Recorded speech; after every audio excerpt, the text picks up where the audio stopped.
Por que Jesus conheceu Moisés e Elias que deveriam estar mortos há muito tempo?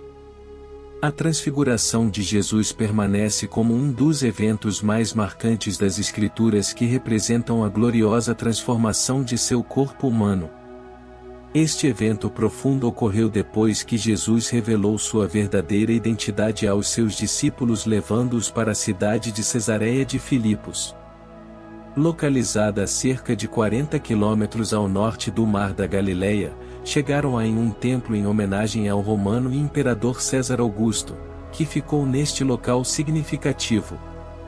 Jesus perguntou aos seus seguidores sobre as percepções das pessoas em relação à sua pessoa, conforme registrado em Mateus capítulo 16 versículos 13 a 50. Jesus perguntou aos seus discípulos o que pessoas dizem que o Filho do Homem é, e eles responderam, compartilhando várias especulações entre o povo, e alguns acreditam que Jesus seja João, o Batista ressuscitado, enquanto outros pensavam que ele pode ser o profeta Elias ou Jeremias. Ainda outros pensaram que ele era um dos outros profetas ilustres do Antigo Testamento. No entanto, depois de ouvir suas respostas, Jesus então apresentou uma abordagem mais pessoal e aponta a pergunta para seus discípulos, perguntando diretamente: "Mas e você? O que você diz? Que eu sou Simão Pedro?" Então Pedro declarou com confiança: "Você é o Messias, o Filho do Deus vivo." Com essa declaração ele reconheceu a natureza divina de Jesus e o papel como Messias, reconhecendo-o como o tão esperado Salvador, o Filho de Deus. Em resposta às palavras de Pedro, Jesus disse: "Pois também eu te digo que tu és Pedro, e sobre esta pedra edificarei a minha igreja, e as portas do inferno não prevalecerão contra ela." Mateus 16:18. Imediatamente após esta profunda troca, Jesus anunciou algo notável, um evento tão significativo que nem mesmo as forças das trevas poderiam detê-lo daquele momento em diante. Jesus começou a explicar aos seus discípulos a sua missão. Ele iria para Jerusalém suportar o sofrimento nas mãos de autoridades religiosas, e ele seria crucificado e no terceiro dia subir novamente aos céus. Esta revelação lançou as bases para a mensagem do Evangelho.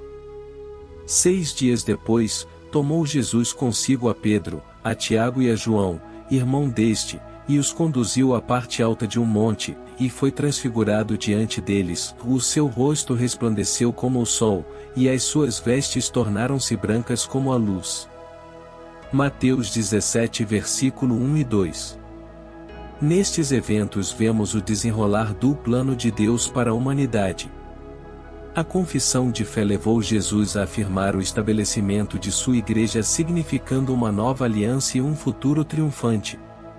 A transfiguração revelou a glória divina de Jesus, prenunciando sua vitória final sobre o pecado e a morte, através de seu sacrifício na cruz e a ressurreição.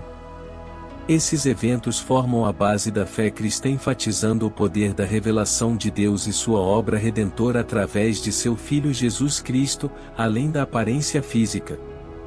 Jesus, no momento da transfiguração, a outra coisa extraordinária que tinha acontecido neste evento foi a aparição do falecido Moisés e Elias conversando com Jesus. Sua presença significava a continuação do plano de Deus ao longo da história, com Jesus cumprindo o papel do Messias prometido.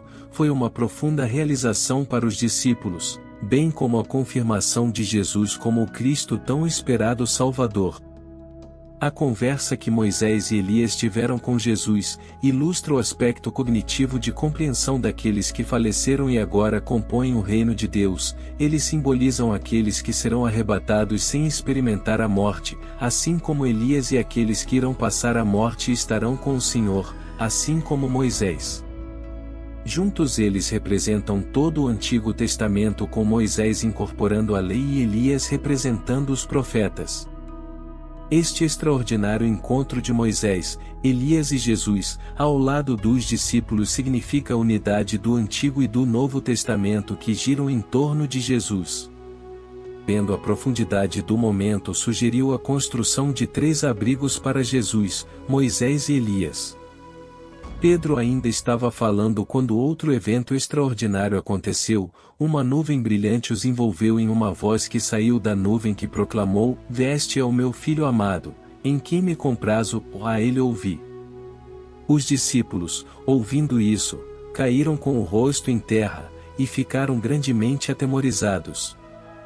Este importante evento foi registrado em Mateus 17 versículos 4 ao 6.